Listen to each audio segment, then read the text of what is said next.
livre d'Exode. Dans la première vidéo, nous avons exploré les chapitres 1 à 18 qui relatent l'incontournable histoire de la libération des Israélites de l'esclavage et comment Dieu a confronté et vaincu Pharaon tout en permettant aux Israélites de survivre au moyen du sang de l'agneau de Pâques. Ainsi, Dieu libère son peuple en lui faisant traverser les flots de la mer, puis le conduit dans le désert où, étonnamment, ils grognent et se plaignent.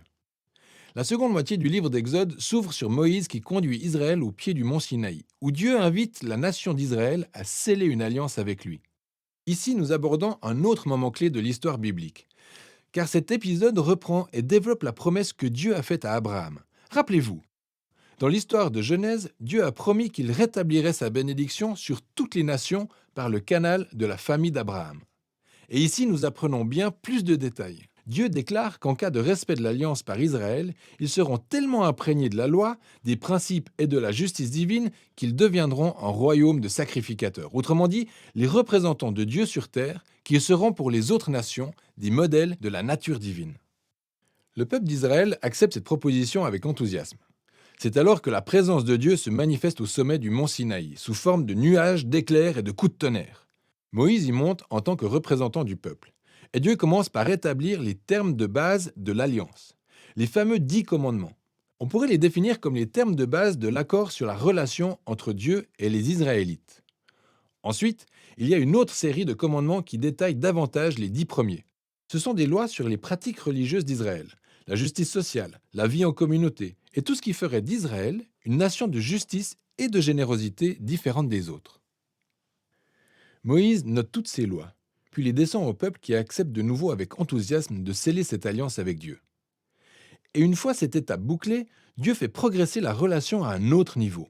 Il exprime donc à Moïse son désir de demeurer au milieu de son peuple Israël par sa divine présence empreinte de sa sainteté et de bonté, ce qui développe un autre aspect des promesses de l'alliance avec Dieu. Rappelez-vous qu'après la rébellion de l'humanité dans le jardin d'Éden, c'est justement l'accès à la présence de Dieu qui était perdu. Mais maintenant, par le biais de la famille d'Abraham, la présence de Dieu devient à nouveau accessible. D'abord pour Israël, au moyen de cette relation d'alliance, et par la suite pour toutes les nations. Nous arrivons ensuite à 7 chapitres décrivant en détail les plans architecturaux de cette tente sacrée appelée tabernacle. Elle comporte une cour extérieure avec un autel, et en son centre se trouve une autre tente comportant une chambre extérieure et une chambre intérieure. Dans la chambre intérieure, qu'on appelle le lieu très saint, se trouve une boîte en or appelée l'Arche de l'Alliance, qui est surmontée de 2 créatures angéliques. C'est le point d'accès à la présence de Dieu.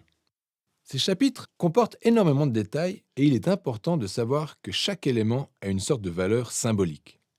Toutes les fleurs, les anges, l'or, les joyaux renvoient au jardin d'Éden, le lieu où Dieu et les humains vivaient ensemble dans l'intimité. Le tabernacle est, pour ainsi dire, une sorte d'Éden transportable, et c'est le lieu où Dieu et Israël peuvent vivre ensemble en paix. Du moins, en théorie. Car c'est juste à ce moment-là qu'une chose terrible se produit. Israël rompt l'alliance.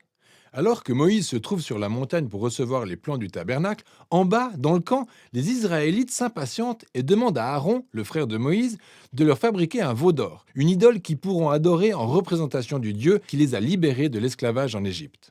Pourtant, la présence de Dieu est bien visible au sommet de la montagne.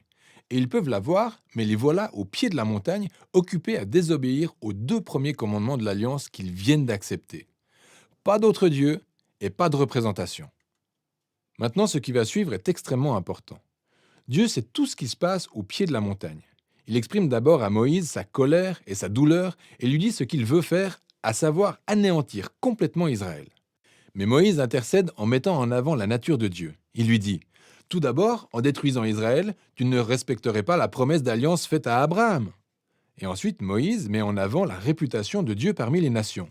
Que penserait-elle s'il te voyait détruire ton propre peuple ? Dieu tient compte de l'intercession de Moïse et renonce.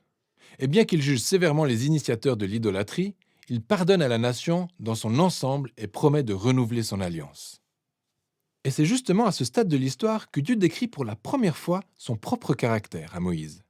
Il déclare « L'Éternel est compatissant et miséricordieux. Il est lent à la colère, riche en bonté et en fidélité. Et il pardonne le péché, mais il ne tient point le coupable pour innocent. » Nous avons donc cette dualité. Dieu est plein de miséricorde, mais il doit également agir face au mal s'il est aussi bon qu'il le dit. Et par-dessus tout, Dieu est fidèle à ses promesses, même si cela implique de s'engager avec un peuple qu'il sait de toute évidence être infidèle. Ensuite, après avoir renouvelé l'alliance avec Israël, Dieu ordonne à Moïse de commencer à construire le tabernacle.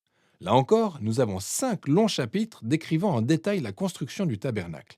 Et tout se dénoue dans le dernier chapitre, où le tabernacle est achevé. La divine et glorieuse présence du Seigneur vient envahir la tente et nous redonne espoir. Alors Moïse s'avance pour y entrer, mais il n'y arrive pas. Il lui est absolument impossible d'y entrer. Et c'est ainsi que s'achève le livre. C'est vraiment surprenant, mais pas tant que ça en y réfléchissant bien.